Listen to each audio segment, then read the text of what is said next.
23 August 2017 ওই দিন ছিল যেদিন ফ্রি ফায়ার প্রথমবারের মতো দুনিয়ায় লঞ্চ হয়েছিল সিঙ্গাপুরে। গেমটা লঞ্চ হওয়ার সময় তখন তার লোগো দেখতে ঠিক এইরকমটা লাগতো, আর ফ্রি ফায়ারের প্রথম যে ডিসপ্লে লবি ছিল সেটা দেখতে এমনটাই দেখাইতো, যেখানে অ্যাডাম নামের কোনো কিছুই ছিল না, অন্য কোনো একটা ক্যারেক্টার ছিল। ওই টাইমে সর্বপ্রথম ফ্রি ফায়ারের যে গেম লবিটা দেওয়া হয়েছিল ওইটা দেখতে ঠিক এরকমটাই ছিল, যেটা বর্তমান সময়ের মতোই ছোট। এরপর এইটা হলো ফ্রি ফায়ারের ম্যাপের মধ্যে অ্যাড করা সর্বপ্রথম গ্রাফিক্স, যেটা দেখতে হালকা হলুদ রঙের এবং ফ্যাকাশে ছিল। তখন গেমের মধ্যে শুধুমাত্র একটা মোডই ছিল, সেটা হলো ব্যাটল রয়্যাল। আর ম্যাপ তো তোমরা স্ক্রিনের উপর দেখতেই পারতেছো, দেখতে এমনটা ছিল।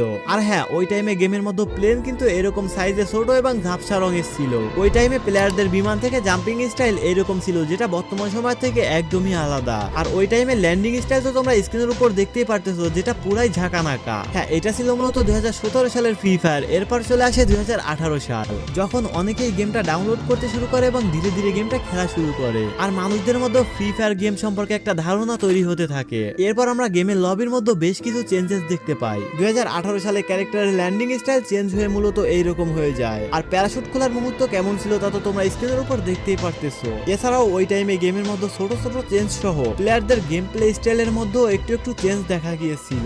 গেমের গ্রাফিক্সও অনেকটা চেঞ্জ হয়ে গিয়েছিল এবং মানুষ বুঝতে শুরু করেছিল যে ফ্রি ফায়ার একটা ভালো গেম। তারপর 2018 সালে ফ্রি ফায়ারের ম্যাপের মধ্যে একটা বড়সড় পরিবর্তন দেখা গেল।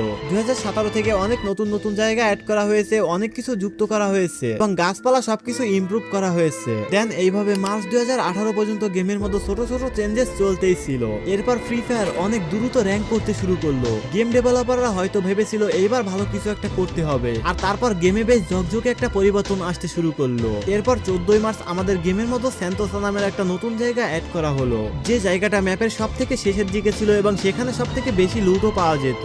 সমুদ্র থেকে আলাদা এবং দ্বীপের মতো একটা জায়গা এবং অনেকগুলা নারিকেল গাছ এক জায়গায় থাকার কারণে লোকজন এই জায়গাটাকে ওই সময় অনেক বেশি পছন্দ করতে শুরু করলো। এরপর 21 মার্চ 2018-তে আমাদের গেমের মধ্যে নিকিতা নামের একটা ক্যারেক্টার অ্যাড করা হলো, যেটাকে ওই টাইমে ফিমেল ক্যারেক্টার হিসেবে লোকজন অনেক বেশি পছন্দ করতে শুরু করে। তো এরপর ওর সাথে সাথে আমাদের গেমের মধ্যে কেলি, অলিভা, অ্যান্ড্রু এবং ফোল্ড নামের আরো 4টি ক্যারেক্টার অ্যাড করা হয়। মানে গেমের মধ্যে ক্যারেক্টার সংখ্যা বাড়তে লাগলো এবং ধীরে ধীরে গেমের মধ্যে ক্যারেক্টার সিস্টেম চালু হতে শুরু করলো। এরপর 24 মার্চ আমাদের গেমের মধ্যে নিয়ে আসা হয় ডিফল্ট ক্যারেক্টারের ইমোট। মানে ডিফল্ট ক্যারেক্টার নিয়ে যদি লবিতে দাঁড়ানো হয় তাহলে ক্যারেক্টার এইরকম ইমোট দেখায়। দেন এরপর 2018 সালের মার্চের শেষের দিকে আমাদের গেমের মধ্যে নতুন র্যাঙ্ক সিস্টেম চালু হয়, যেটা ওই টাইমে গেমকে আগের তুলনায় আরো বেশি র্যাঙ্ক করতে সাহায্য করে। এন্ড ওই টাইমে লোকজন হিরোইকে ওঠার জন্য আরো বেশি বেশি গেম খেলতে শুরু করে। এরপর মাস